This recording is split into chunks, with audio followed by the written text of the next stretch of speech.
Well, with any luck at all, there'll be something like a show. I'm going to print my notes for today while everybody streams in.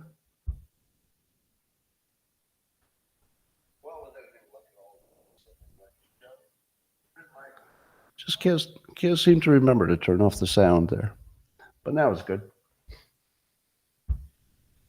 All right, ladies and gentlemen, to the printer.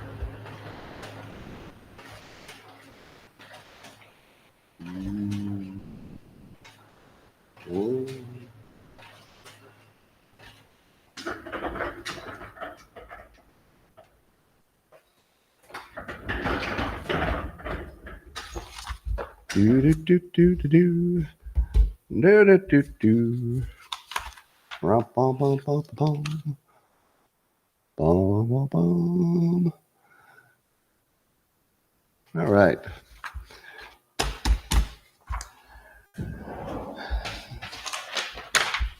Good morning, everybody, and welcome to the highlight of human civilization. Have a little problem with our comments here, which I will fix in one moment. Boom.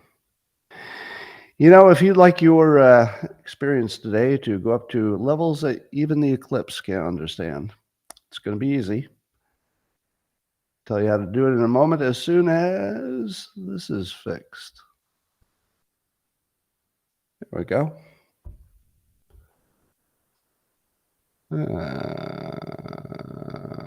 Nope. Interesting. All right, so the app's not working. But I can see your comments on the mobile or on the whatever the hell this is. You know, when I... All right, nothing's working. Let's try again. Let's try one more time. We'll actually maybe actually do a show today. But let's see. I don't see any comments on the chat. I don't see so there's no locals comments. It looks like locals just isn't working. So everything but locals. Great. I'll try it one more time. It's probably just a reboot problem.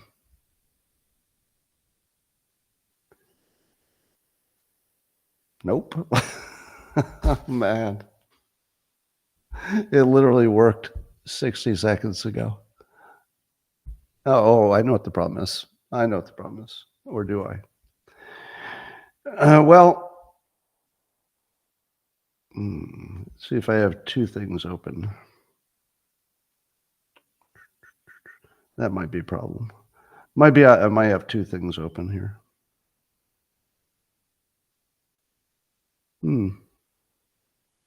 Yep, there it is. That's a problem. I had two streams open.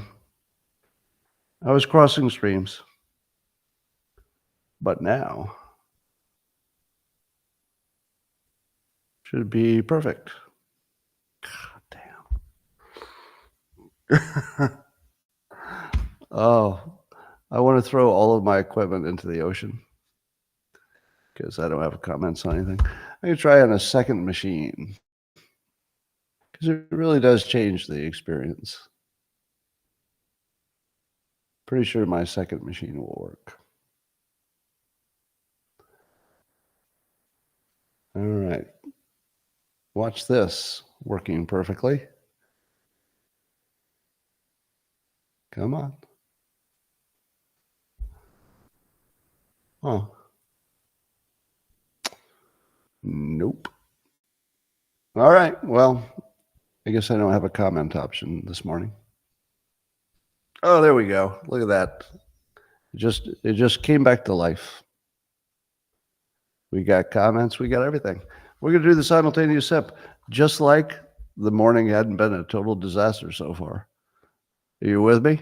Let's pretend none of this happened. Can we just rewind that like, I don't know, a few minutes? All right. Here's a simultaneous sip. All you need for that is a cup or a mug or a glass of tank or chalice, a stein, a canteen, jug, a flask, vessel of any kind, fill it with your favorite liquid. I like coffee. Join me now for the unparalleled pleasure of the dopamine. At the end of the day, the thing that makes everything better. It's called the simultaneous sip, and it happens now. Go. There we go. We got comments. Everybody's in the house. We are 100% cooking. Couldn't be any better. Well, are you going to watch the eclipse today? I hear it's going to be amazing. Yeah. The only thing I have to say about it is if I ever start a robot barbershop where robots cut your hair, I will name it Eclipse if it's not already taken.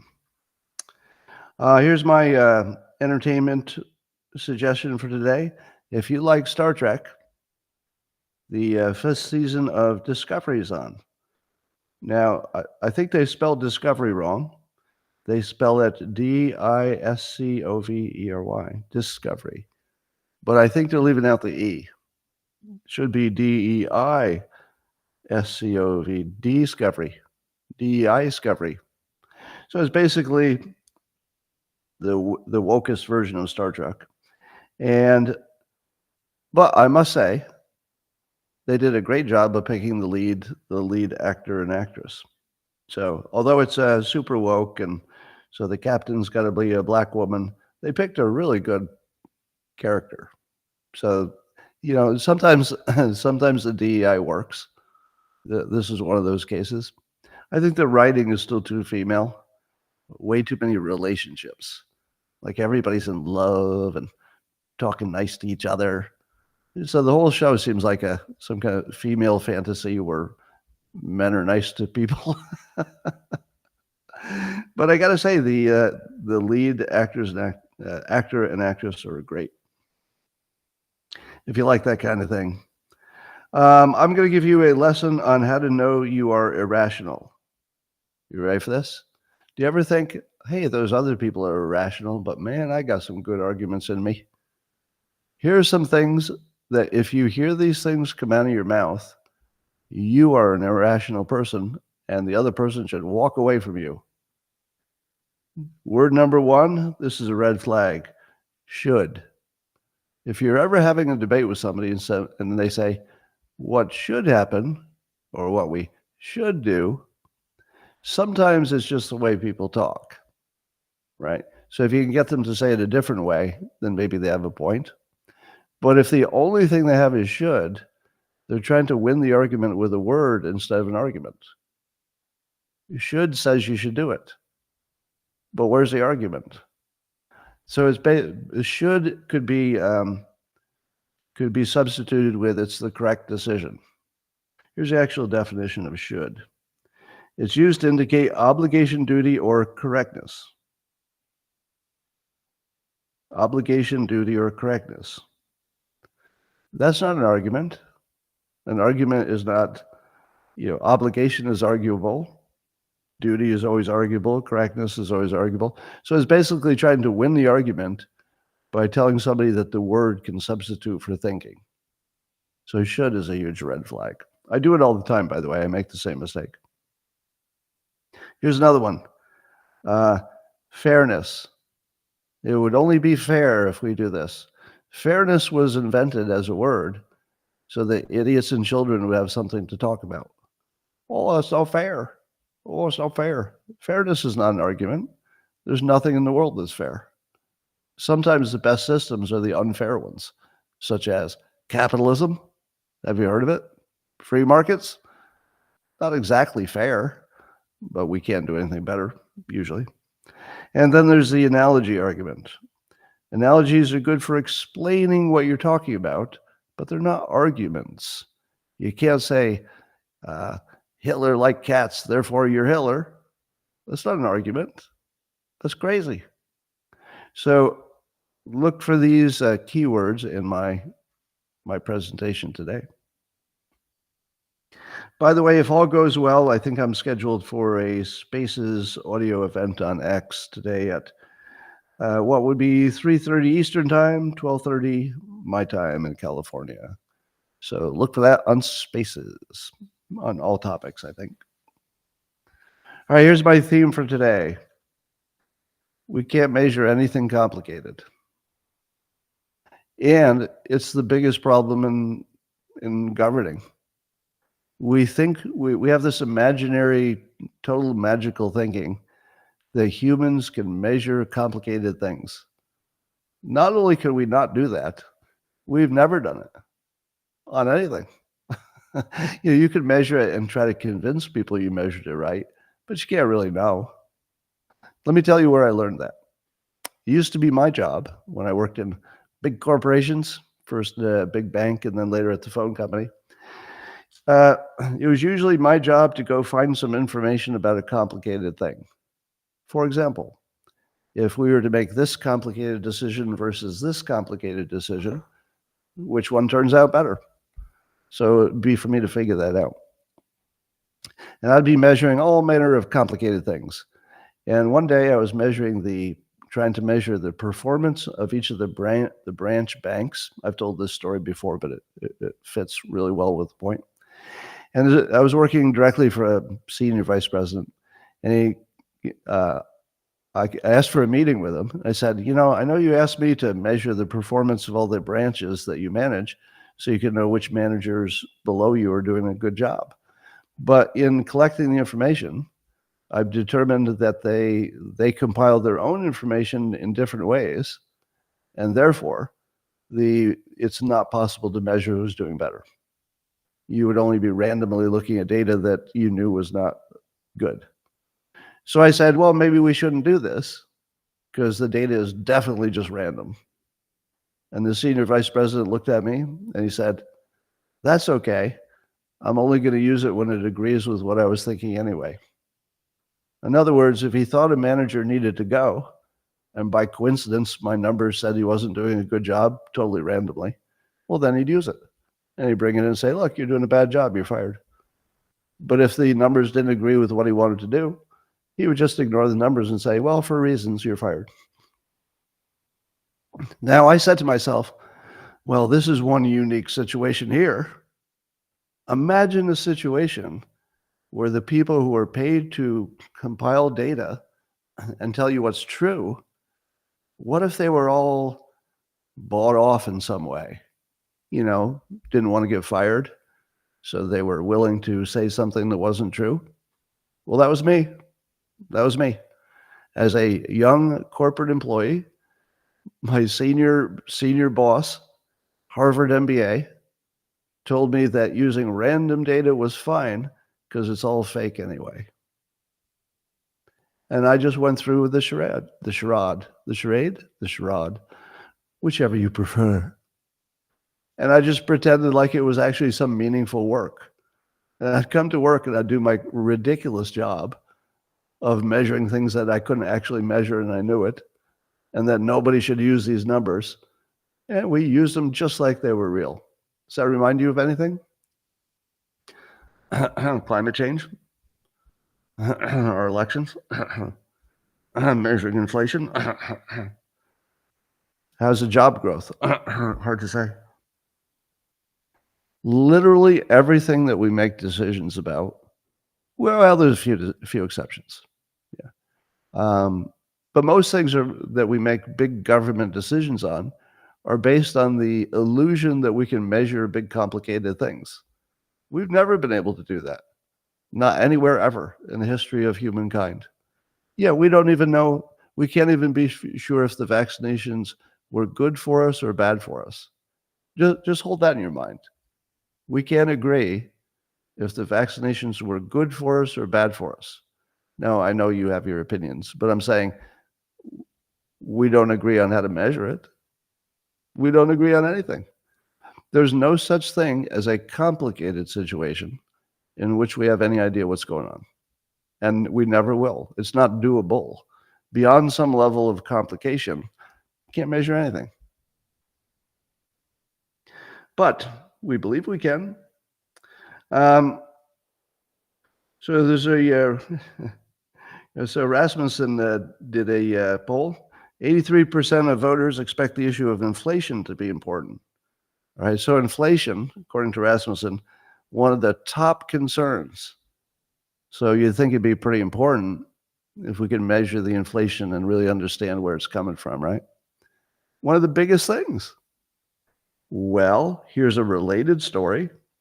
A recent study, and there's a scientific journal called Nature. They did a study and they found out that one of the causes of inflation is climate change. Really?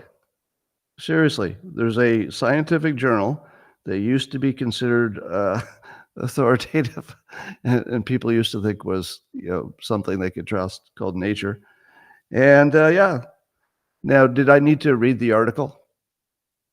Do you think that was an article I should pour into and see what their argument is? No, I don't need to read that article. It's so obviously not true. How in the world do they not know that energy costs are our biggest problem, influencing all the other sub costs, and that the energy costs are high because of fighting climate change? Inflation isn't caused by climate change, it's caused by fighting climate change. Very much caused by it. Now, I don't have to measure that because I know that if you pass $1 trillion budget to fight climate change, you add a little inflation. I know that if you restrict drilling, well, supply and demand. I don't have to measure it. Supply and demand doesn't sometimes work a different way. It's like I don't have to measure whether if I let something go from my hand, it'll drop to the ground because I've heard of gravity, right? You don't have to measure it. You know it's going down.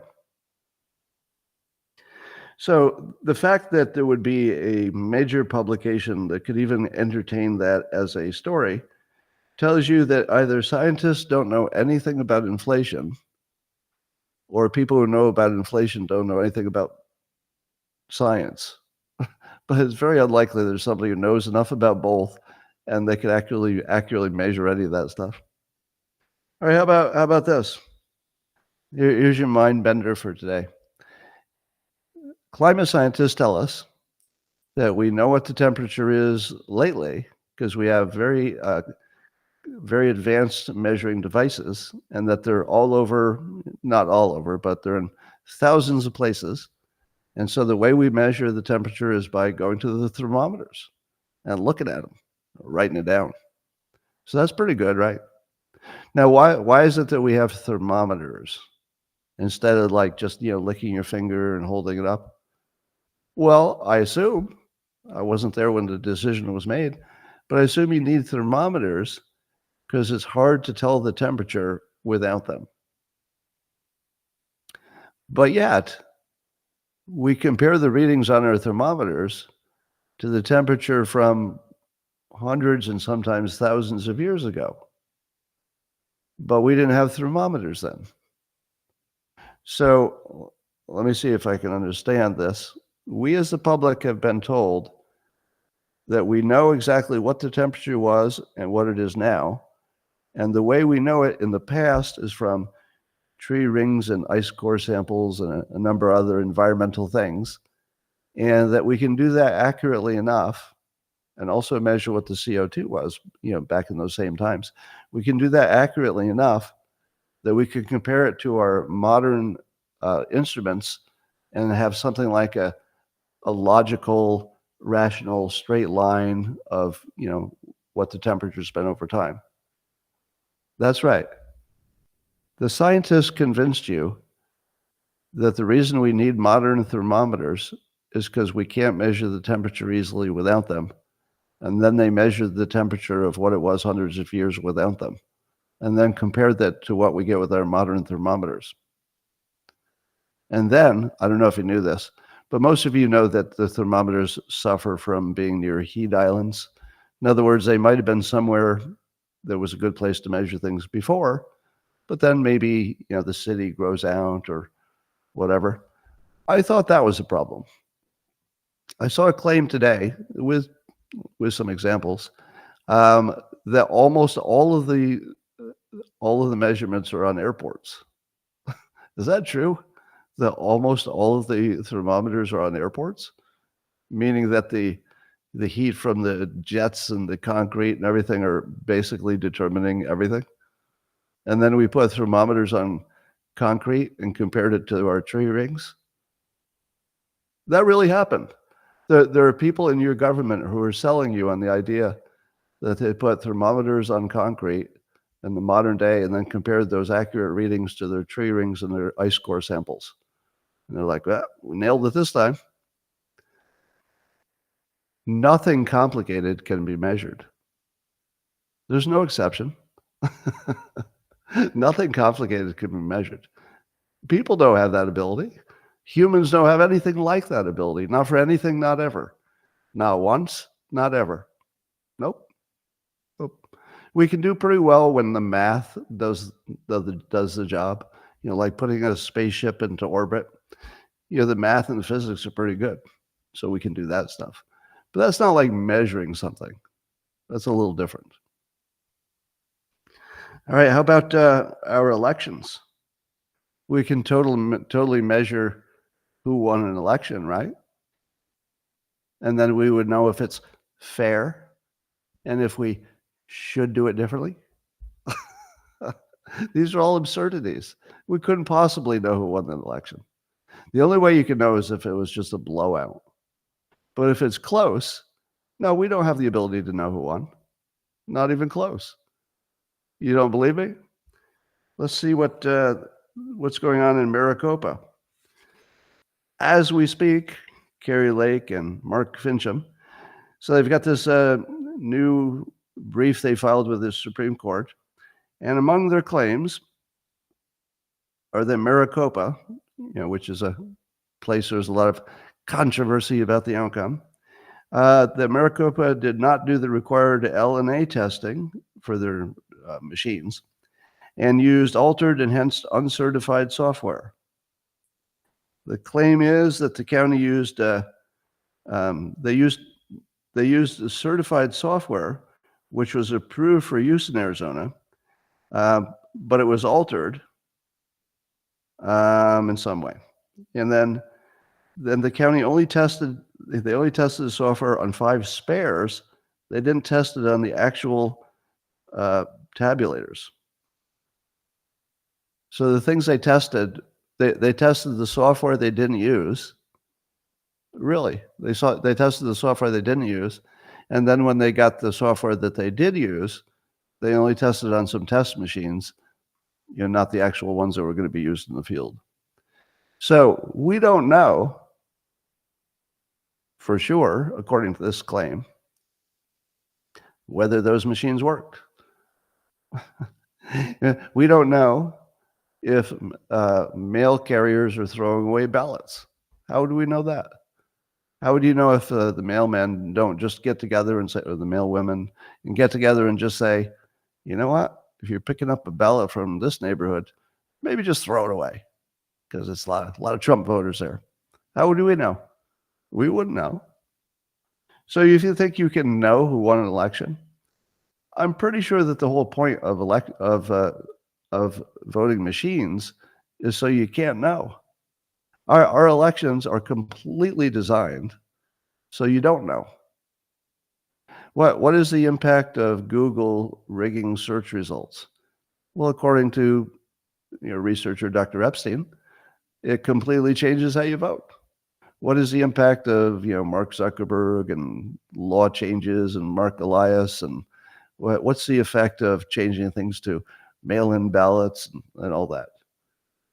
The effect is we have no idea if the will of the people had anything to do with the outcome. Right? Now, I'm not saying something illegal happened necessarily. I don't have proof of some illegal things specifically. But you can see from the design that it's designed to keep you from knowing who won. You can't know. That's completely unknowable, and you won't know the next time, and you won't know the time after. The only time you'll know is if it's a blowout, and that doesn't happen because they can prevent the blowout from happening. So, things that Democrats believe to be true, which is kind of funny. They think elections are designed to be secure. They're not even designed for that. They're very much designed to be, so you can't tell. And that Republicans stage insurrections without guns, and you can measure the temperature of the earth now and hundreds of years ago. Those are all absurdities. They're total absurdities. And our entire system is based on us arguing over absurdities, as if we could measure any of this stuff. Anyway, speaking of things that aren't true, there's something called the Brennan Center of Justice. Anyway, so according to them, the CIA wants to expand their ability to spy on Americans not Americans, spy on people in other countries, which of course will be used against America directly or indirectly.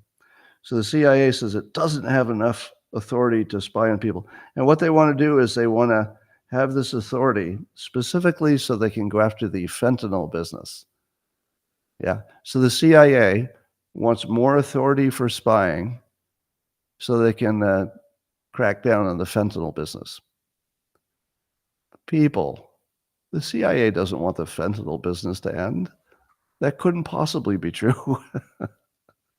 It's like they threw a dart at a board and said, we need extra powers to surveil people because climate change. Climate change requires us to have extra powers to surveil. Well, that's ridiculous. Oh, well, fentanyl. How about fentanyl? Yeah, that's it. That's the fentanyl. No, that doesn't make any sense because you haven't done anything up to this point. Here's my take on the CIA and fentanyl. Observationally, can't prove it, but the observation is that nothing useful is being done to stop fentanyl, so it must be intentional. The design of the system tells you its purpose. Now, if the purpose isn't being met in the short run, then you'd expect people to change the system pretty quickly. But if a system has been in place for years, and the people who could change it, let's say the CIA, still let it stay and it gets worse, you have to assume they want it to get worse or it's part of some larger play. I assume that the fentanyl business is enriching the cartel, and the cartel works with the CIA to pacify the Central American countries and countries we want to control through dirty means. So I think my guess is that the fentanyl and the CIA are all part of the same process. I don't think they're going to use their new surveillance to stop the fentanyl business. That just feels like they throw a dart at the list of reasons that sound good. Oh, you know what? There's too much discrimination in the world, too much systemic racism, so we need some more powers of surveillance. I swear to God, they just picked this randomly. Fentanyl, that'll sound good. Throw that in the mix. No, I don't believe anything about that.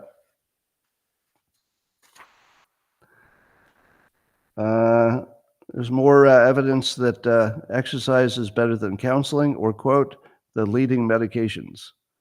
So yet another study that says physical activity is 1.5 times better than counseling, or what they call the leading medications. Why did they have to use that word leading? Now, one reason would be that they only bothered to study, the biggest, most prescribed drugs. That could be one reason. What would be another reason? They would say the leading medications. Exercise is better than the leading medications. Could it be that they're fully aware that mushrooms, maybe kratom, and maybe some other things, DMT perhaps, could it be that they're aware that those are way more useful than either the big pharma stuff or exercise? Because I think that might be the case. I don't know. But, anecdotally, when people talk about it, they say, one dose fixed me forever, that sort of thing. And so I think they were careful in their language here. Now, do we believe this is true? Remember, I told you can't measure anything complicated. Can we measure that exercise gives you a better outcome than medications? Is that complicated? Not super complicated. You just ask people, did you exercise? Did you take a drug? Which one? So I think in theory, this isn't super complicated, but it doesn't mean it's true, because we've seen even simple polling situations where you would think it would be easy to gather the data and they gather it backwards. They get the cause and effect backwards. So even if it's simple, sometimes they don't get it right. But it's at least within the realm of something we might be able to measure as human beings. Well, Google apparently has not fixed its Gemini AI image generator. They got it in trouble because it was making everybody look black because it was so woke that it wanted George Washington to look black and everybody else. And now there's some noise that it's an indication that maybe the CEO, Sundar Pichai, should be out of a job because it's taking so long to fix the product that's probably the future of Google itself, the AI. And I've got a different take on this. I don't think that the delay in fixing it is because the CEO is incapable or even unwilling. Here's what I think. I think it's logically impossible. I don't think they can fix it. I don't know what they're going to do, but they can't make their product less woke because they've hired a company full of wokesters. So the moment that it does anything that's not, let's say, proper to their philosophies, there's no way it's going to be allowed. So I think what you saw was not a mistake which they'll go back and fix. I think you saw a permanent situation that can't be fixed with their current company. I mean, I think the only way to fix it would be to outsource it to some company that did their own hiring and Google did not. In other words, Google might have to design a system that takes into account that they hired people who can't make decisions like this.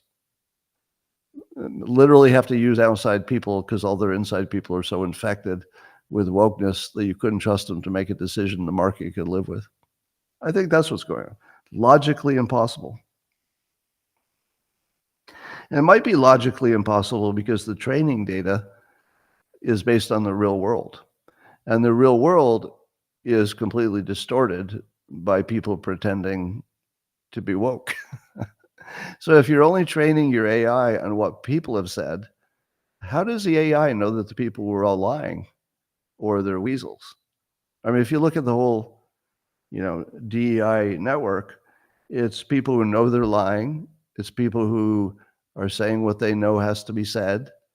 Then you have, weird Mark Cuban situations where it's hard to believe he never knew what DEI was in the real world, and yet he's arguing in public. And then he creates a big body of conversation, which is purely absurd. And then what? AI trains on it? How does AI know that if it's looking at everything that Mark Cuban said on the topic, that it doesn't even make sense to humans when we look at it? Like, I don't even know what's going on here. What are you doing that? Anyway, so I don't think it can be fixed. Maybe good news. The big Taiwan semiconductor company, TSMC, world's biggest chip maker. Looks like they're going to do a deal to make some chips in Arizona in 2028, which seems like not very long from now. I feel like that's not going to happen. I feel like nothing ever happens that quickly. 4 years, it seems like just too short because we have all kinds of environmental problems, etc. I read something somewhere, but I don't know if it's true, that the founder of Taiwan's biggest chip maker, TSMC, tried to build it in Texas, but I think it was the regulations were too extreme. And there was something that the United States was preventing him from doing, so he had to go to Taiwan. So it was one of the biggest mistakes our country's ever made, letting this chip company go to Taiwan. But maybe we'll get some of it back. A survey conducted by Change Research last year found that nearly 2/3 of women in the 18 to 34 category identified as progressive or liberal. So 2/3 of young women are progressive or liberal, while just more than 1/3 of young men identify the same way. Can most of you confirm that from your own experience? I'm told that locally, where I live, the girls are woke and the boys think it's stupid. What do you think? In fact, the boys just don't have a twinge of wokeness in them at all. Now add to that. So what does 18 to 34-year-old women, what do they have in common? 18 to 34-year-old women. Well, they are in their peak of fertility and ability to healthily have a child. And they've managed to talk themselves into a situation, thank you, TikTok, for making this possible, in which two-thirds of women could never have a relationship with two-thirds of the men. So two-thirds of all women would find it impossible to get in a relationship with any one of two-thirds of all the men. Now, add on top of that, after you take the first two-thirds out, he's got to be, sexy and have a high income. He's got to be 6 feet tall and have a penis that drags on the ground when he walks. Normal stuff. We don't have a chance of reproducing. You all see it, right? You don't have to be measuring a complicated thing. We've created a situation that can't possibly reproduce ourselves. And that's TikTok. There's no way this happened organically. You all know that, right? There's no way it happened organically. It's happening from social media, period. It's social media. And what social media do young girls use the most? Well, TikTok. Now you might say to yourself, but Scott, what about the other American companies that are turning kids trans? To which I say, I don't think they have nearly as much influence. I don't even know anybody who watches Facebook. Do you know any young people who use Facebook? I don't.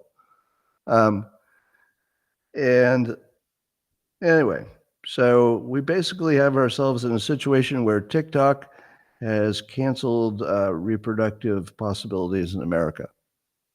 So TikTok will be banned, right? Because it's really obvious that it's destroyed the United States. Probably permanently, just by removing our ability to reproduce. So we'll ban it, right? No. Because probably somebody's making money from it, and that's all you need to know. All right. We'll talk about Trump. He's got some interesting things going on. This is funny. So apparently the NBC News was reporting on this, which makes it even funnier. So remember in 2016, the Democrats were yelling, "Get Trump off the air. Why do you give him so much airtime? Don't show his rally. Kick him off of the old Twitter. Cancel him from social media." And they thought the only way they could win was to silence him. Well, so now they successfully got him off of social media, so he's a little siloed into truth. We still see it, but it's reported as something that was untruth. And we see that he's so busy with his lawfare that he's not, doing his normal Trump thing. So he's getting a lot less attention. Do you know what they're saying now? The only way we can beat him is if we give him more attention.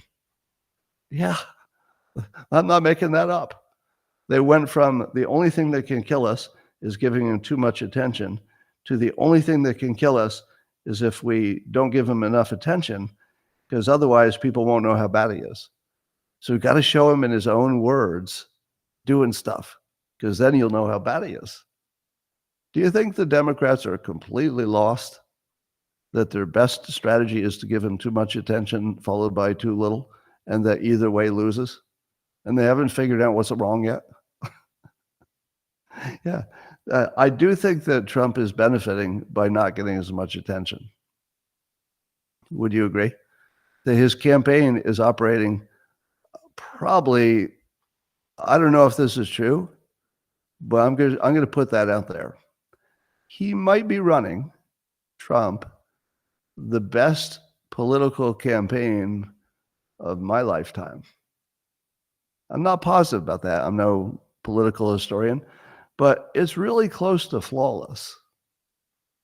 It's really close. And we'll talk more about what he's getting right. But he's really, really running a strong, strong campaign. The worst news he gets, he does reframe successfully. The worst news is the lawfare, and he made it work. Totally made it work. He gets banned communication-wise, and he makes that work too. He's just making it all work. So that's fun. So Trump has finally come out with his statement on abortion, which we all been waiting for. Now, the trouble here is if he went strong on banning abortions, he'd have no chance of winning and the Republicans would be routed. But if he didn't come out strong against abortion, then he might lose support among conservatives and lose that way. So it looked like he had two ways to lose. He could either lose Republican votes and he's dead, or he can definitely not get any independents. And then he's dead. So he had two ways to lose. So what did Trump do? Split that baby right in half. So he says it should be left up to the states, abortion should. He says left to the states to do the right thing on abortion. And he said Democrats are radical on the issue for not wanting any restrictions. And he says that he strongly supports IVF, so in vitro fertilization to create babies. And that definitely opposes a number of people in his own party. But the way he sold it was the Republicans are always in favor of life, and it might be the only way to make these beautiful babies, as he says. And we need more beautiful babies. And IVF is one of the key technologies for helping people make babies. And he's pro-life, pro-baby. He wants big, beautiful families. And IVF helps create big, beautiful families. And we're done. Now, will he lose some people who think IVF is a form of abortion because there's some fertilized or eggs or something that get destroyed or frozen forever, and it seems unkind? So, what do you think of that answer? And he does go on to say that he supports the Reagan-like ability to get an abortion if there's rape or incest or the health of the mother. So he tried to split the baby. Now, here's a strategy. You make the Democrats a little mad, but not so mad that they're animated about abortion. You just want to take some energy out. If he had said, no abortions, no IVF, there would be so much energy behind abortion. But if you say, how about you states decide and I stay out of it? And how about if you want IVF, you can have it. Split the baby. So the idea here is that the Democrats aren't getting what they want, but they can very clearly see that he opposed his own party, or part of his own party, to compromise. You don't really see that. Be a president, try to be everybody's president. And that's what he did. This is probably, I don't know, I can't even think of another example. Think of another example where a president said, look, we're going to have to find a middle ground. So I'm going to make my own people a little bit unhappy. I'm going to make you guys maybe even a little bit more than unhappy. But this is where it works. It's the closest you can get to something that works.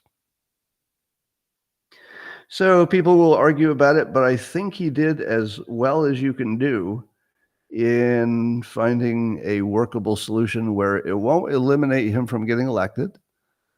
I don't think it's an automatic elimination. I don't think it's an automatic, good news. I don't think he'll gain votes.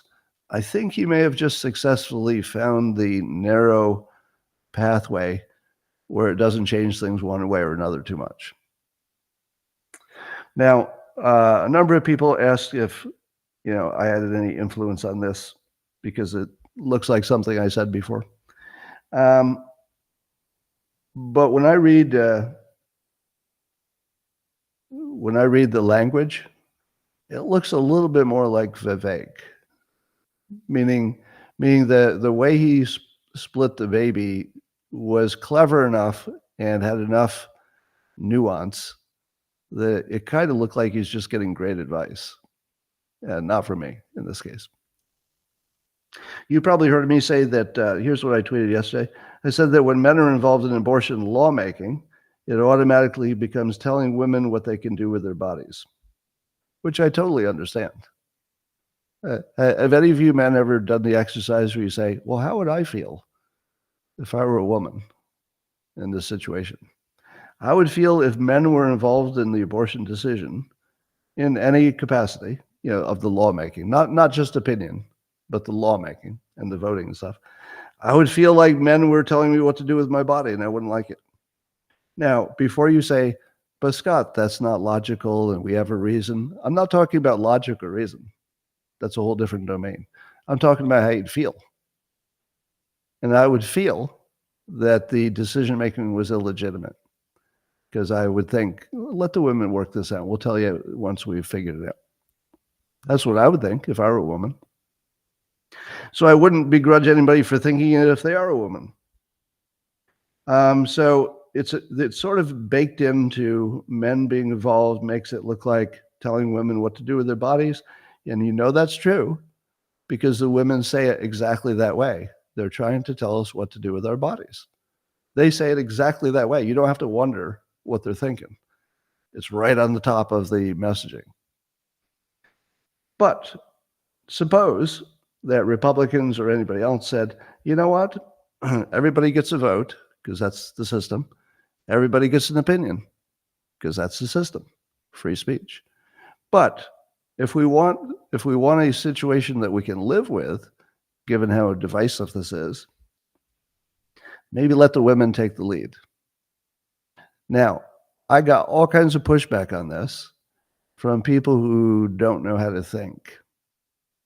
And I'm going to be maybe a little brutal on you because maybe this will be the first time you figure out your analytical abilities. A whole lot of people told me what should happen. Should. There's that word. If your argument is men should have a say, that's not a reason. For example, men should have a say because they get on the hook for the finances. Does that make sense? No. You tried to make that make sense by putting the word should there. It doesn't make sense by itself. You're trying to sell it as making sense. It's a true fact that men are put on the line. It's not a true fact that therefore they should have an opinion about the abortion. Here's what is logical. Let the women decide what they do with their bodies, but let men be part of the decision about who pays for what. Right? Because if your decision is who pays for it, that's not exactly the same as telling you what to do with your body. That's telling you, don't do this with my wallet. Stay out of my wallet. How about the way that would be most stable is that men feel they're not being abused because they get some control over decisions about their wallets. And women don't feel like a bunch of men decided what to do with their bodies. So you just let the women take the lead. Everybody still has their vote. Everybody can still say their opinion. But just let the women take the lead. And here is the point. If you have a situation which cannot and will not be resolved, and abortion cannot and will not be resolved like where we all agree, and it's life and death. I mean, really big stakes. In those cases, the best thing you can do is make sure that the way the decision is made is credible. It's the best you can do. The only thing that will hold society together is if you say, oh, I hate that, but I have to admit the system they used to come up with that idea, that was a valid system. I just didn't go the way I like it. You can live with that, right? So if it's not a valid system, people won't live with it. And I don't think that women would see the abortion question as completely valid if men have too much of a thumb on the decision. Now, how many people understood that point? If you look online and look at the comments, summarizing my point, we'll never agree. So the best you can do is agree on how to make the decision. What's the most valid, credible way to do it? And nobody could understand that. They just told me their opinion. And just telling me your opinion has never worked before. Like, it never made anybody agree. You never change anybody's mind because you made your good opinion. Although people do change their mind on abortion. That's the thing. All right. So the persuasion tip is this. If society can't agree on an issue and never will, if we can't agree, and we never will, then you don't just keep arguing about it. And that's what we've been doing up to this point. We'll never agree. We don't agree, and it's never going to get fixed. The agreeing part will never get fixed. So you have to leave that domain because it's a losing domain. All you do is just get angry and nothing happens.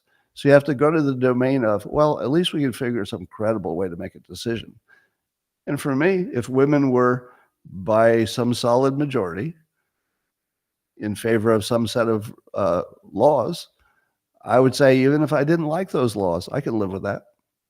I could live with that. All right. So Trump is not where I'm at. I've gone further than he went. But in terms of what is practical and useful and realistic in today's world, probably nailed it. I think if he went all the way to women should take the lead, he would have the trouble that I got into, which is people don't quite understand the argument. They just yell about the money, which is really just a separate argument. It's a good one, but it's a separate argument. Then what do you do with your body? All right, so Trump has violated the gag order from the judge Merchan, and so now we have, I guess they could put Trump in jail for 30 days and or fine him $1,000. They could put him in jail for 30 days and or fine him $1,000. What kind of choices are those? The guy's worth $9 billion or whatever it is today. $1,000 is literally zero. But 30 days in jail is like changing the republic. If there's any, this is just so absurd. Everything about this is absurd. But I do love the fact that Trump has thrown down the gauntlet and he said, this is too far and just not going to do it. Put me in jail. What would happen if he actually got put in jail besides winning in a landslide? What would happen? What would you do? Would anybody act differently? Would you go there and surround the jail? Well, I don't think he'll go to jail. I think he's properly assessing the risks. And there's just no way.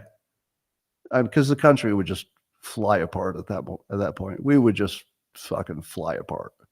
So I don't think it's going to happen. Maybe he'll get fined $1,000, which would be funny. Well, let's talk about Brazil, that hellhole of Brazil. So the current leader of Brazil won in a tight election, which the people who know more than I do, the Mike Benns of the world, seem to think that America meddled in their elections and that we have our fingerprints all over Brazil, and that Americans might be using Brazil to get at, and using Europe as well, to get at the social media companies that they can't censor directly. So it's basically a whole play where our CIA uses other countries and talks them into banning the platforms. Then it would be too expensive for the platforms to stay in business and make what they used to make for their stakeholders, and that they would be forced to bend to the European country's will, which is really our will, meaning the CIA trying to get rid of free speech. And as you know, Musk has decided to avoid that and just ignore the ban. And not, so what Brazil asked was for them to censor and ban certain individuals they didn't like the messages from them. And Musk's not going to do that. In fact, Musk recommended on X that if you're in Brazil and you want to use X, get a VPN. Does that really work? Is there any downside to having a VPN? I mean, I know it works, but is there a downside that I don't know about? Or is it really that simple? Because here's what I'd do if I were Musk. I would pick a VPN to partner with, and then I would spam every Brazilian user with a VPN commercial for free commercial, and I might even maybe help fund it. How about a free VPN for anybody who, here we go, a free VPN for anybody who gets a blue check. Imagine that. Because a VPN can't cost that much, right? It's a piece of software. Am I wrong that it's not super expensive to create and market a VPN? It doesn't sound like the highest level of difficulty. So couldn't X have its own VPN and simply make it available to anybody? Maybe anybody wants to use it. Maybe not just check marks, but make it available to everybody. Would that be good enough? You probably need to make it free, or else Brazil wouldn't have enough subscribers, I think. Probably have to make it free. Well, let me tell you, that would be a hell of an interesting experiment to see if Musk could engineer their concern. Because if he engineers it away by giving VPNs so Brazil can't tell who's doing what would they do? What would be the response? I don't know exactly, but it would be a strong play. I don't know if it's a good one, but it'd be a strong play. Well, so everything in Brazil appears to be rigged, not just by Americans, but I mean, I wouldn't trust anything that comes out of the Brazilian government at this point.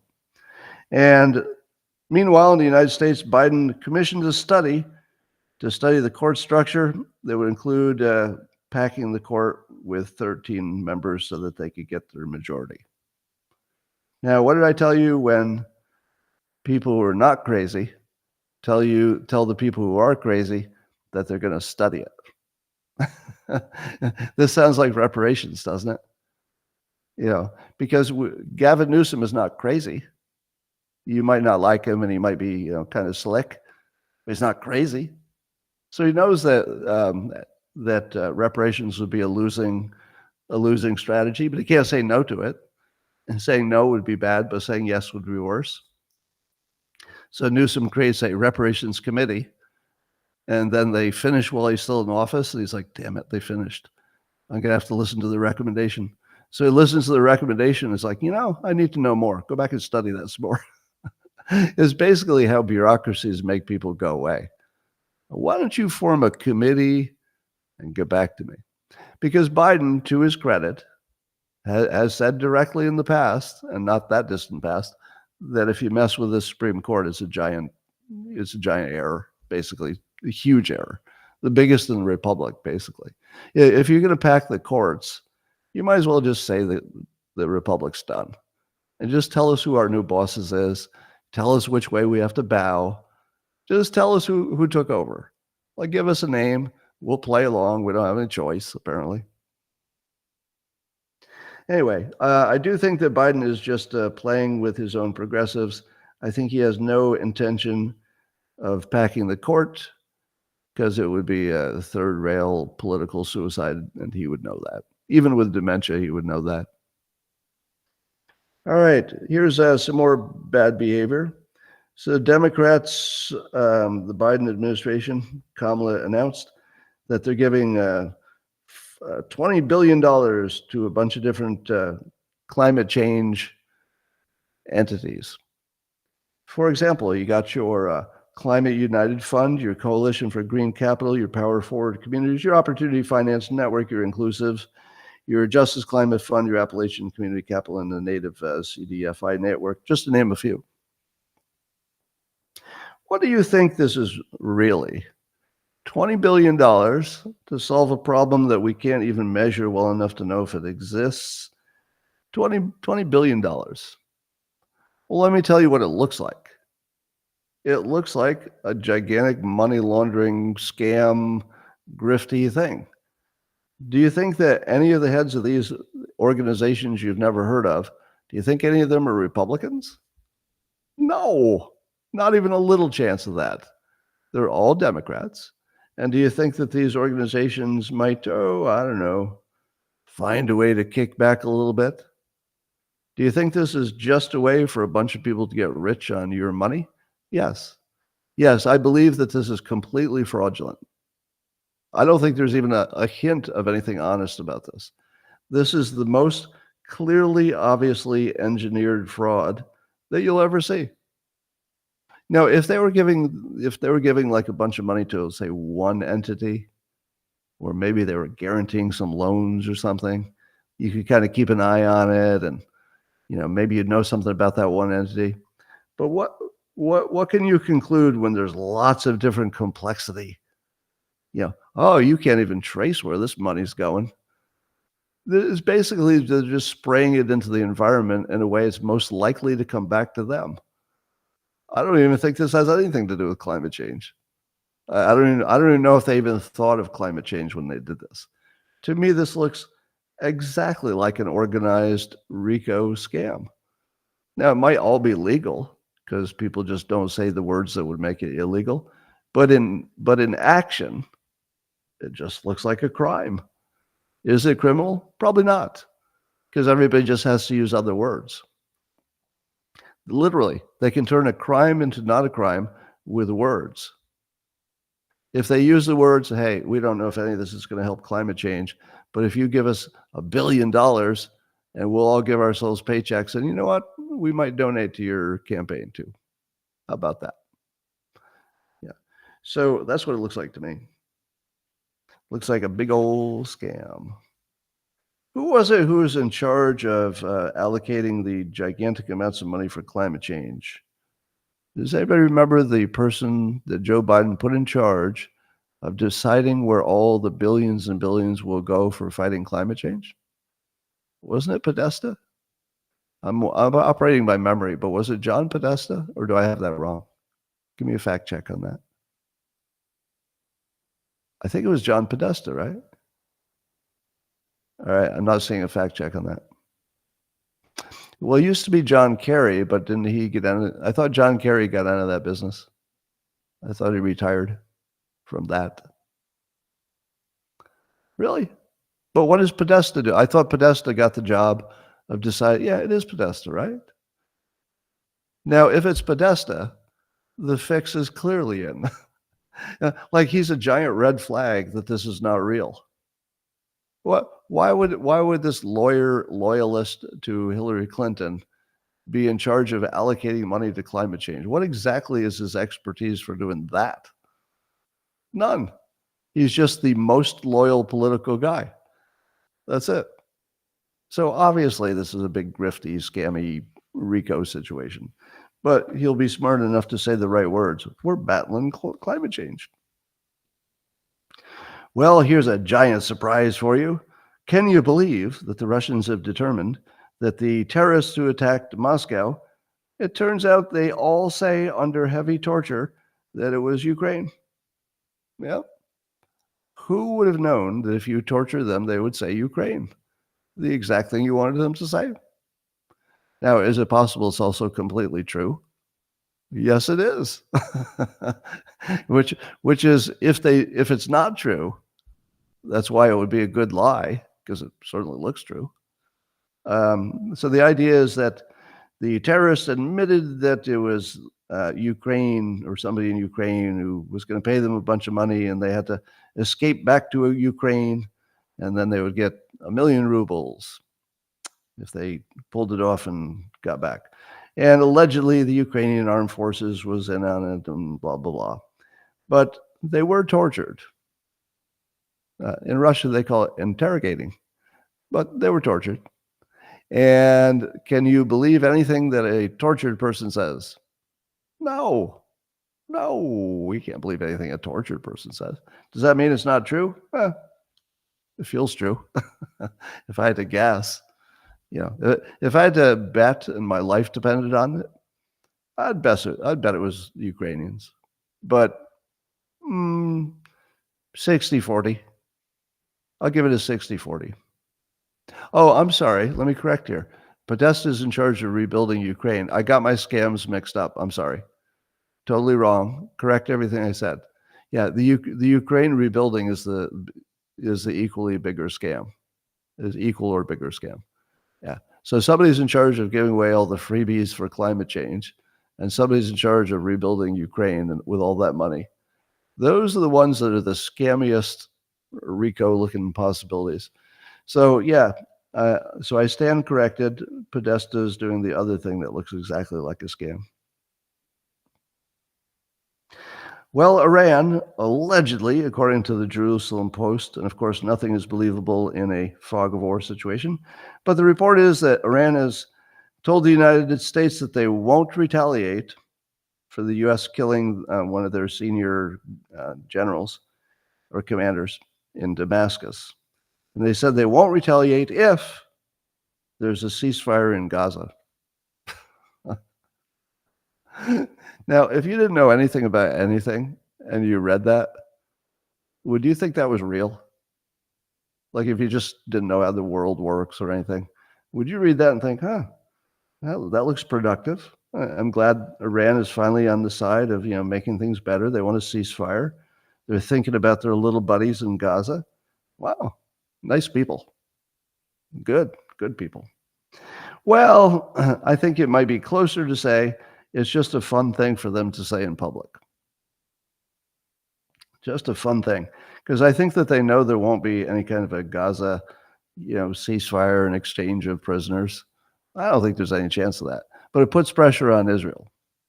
So it's just more pressure on Israel. So it's a clever persuasion thing to say, but no, that's not why they're holding back on their attack. If they're holding back on an attack, it's only because they know that making the attack would make things worse. That's it. That's the only reason they would hold back. They're not holding back to help negotiate Gaza. That's not happening. It's just something they can say to maybe stave off an attack a little longer, something. Just persuasion. Meanwhile, Pete Buttigieg, gaslighting the nation, he said in a recent show that people don't talk enough about how, quote, I can safely walk my dog to the Capitol today in a way that you couldn't do when we all got here. So according to Buttigieg, D.C. has gone from an unsafe place to a safe place, and he can walk his dog with his full contingent of Secret Service, I guess. I don't know. Can he really walk his dog alone? Does anybody believe that Pete Buttigieg can walk his dog just by himself and his dog in Washington, D.C.? Like, that wouldn't be safe even without crime, depending on the dog, too. They might try to steal his dog. Anyway, but last year, I guess D.C. had not exactly its safest year. So does anybody believe that D.C. got safer? And there was a news article today that I couldn't even read. It was so stupid. They said that San Francisco is one of the safest cities. Or the highest quality of life or something. Like, all of the news is fake now. Like every news about lifestyle or what city's doing well. Here's what you're going to see.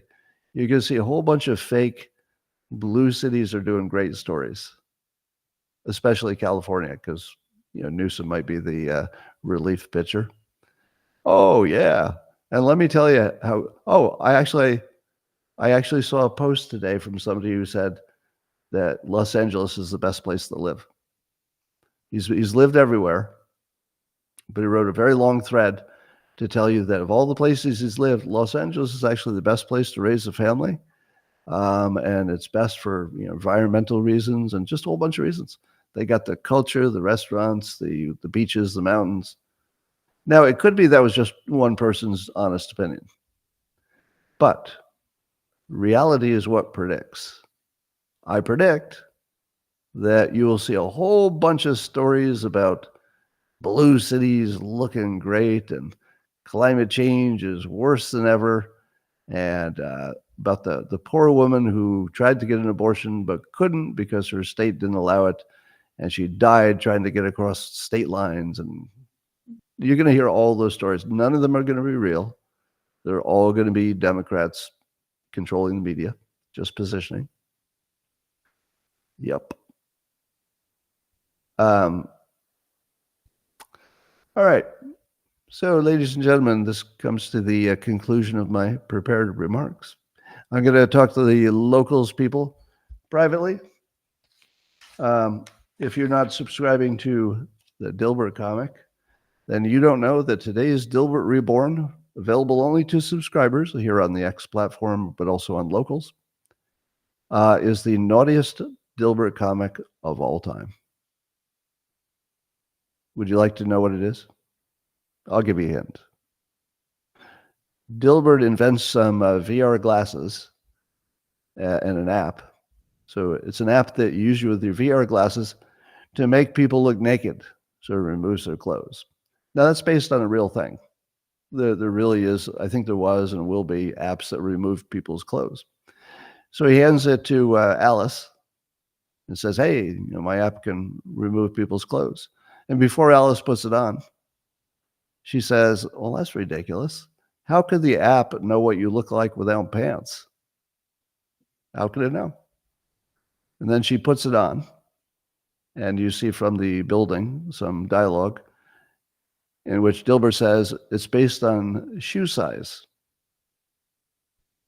Now, I don't know if you know this. This is a little inside cartooning. Cartoon characters always have extra large feet. Yeah, like Dilbert has unusually large feet. So you'd have to sort of know that. It's funnier if you know that cartoon characters have big feet, basically. And then Alice puts on the glasses, and she shrieks, and she goes, watch out, there's an anaconda in... Ooh.